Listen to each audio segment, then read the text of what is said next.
Yo, what's up everybody on YouTube? It's Trey Design back here with a brand new video and tutorial for all of you guys. So I'm going to be teaching you how to create this halftone grunge style effect in Photoshop. Alright, so here we have our grunge texture. You guys can really just use any one you want. My trick will be put it on the screen and then lower the opacity just a little bit so that way it looks like that. And then you want to make sure to desaturate whoever you want to make look grungy, I guess you could say.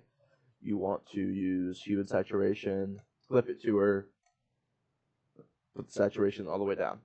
Alright, and then you want to make a new color fill layer with the brightness at 50%. Brightness is right here, right under the H and the S, which stands for hue, saturation, and then brightness. Right here, the third column down. Make sure it looks like that. And you want to convert it into a smart object. And this is where all your filters are going to go. This is what is going to get turned halftone.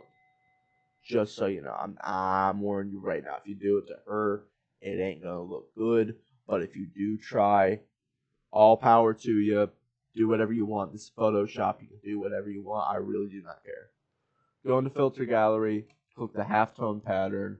Make the size like 8 or 9. I really like 8, so that way it's not like too hard. Make sure the contrast is at 50 though. That's really important. Then you want to go into color burn as the blending style for that. So that way it removes like most of the white parts.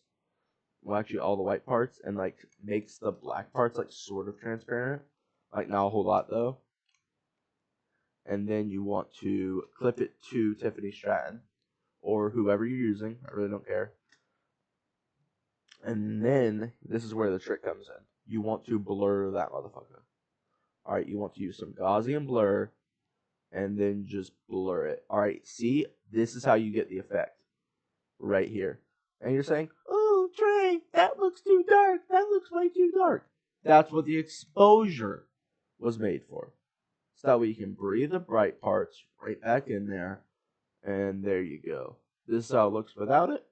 This is how it looks with it. That looks amazing. Now you're saying, Trey, how do I get her to look like how it did with Gunther? Boom. Flip it to her, and then you click the overlay style. Now that is how you do that. This is how it looks without the exposure, by the way, just so you know. You guys can really just prefer either way. I really like this one. Maybe just like touch it down a little bit. There you go. Alrighty. That is the tutorial on how to make things look grunge and overall just retro sports style. This is a quick little tutorial because my friend was wondering how, so I figured I would just inform the entire Photoshop community that didn't know how to do this. This is the Gunther poster that I made. Took major inspiration from LeBron Cozone and his poster with DPW. That link is in the description. Anyway, you all have a great night.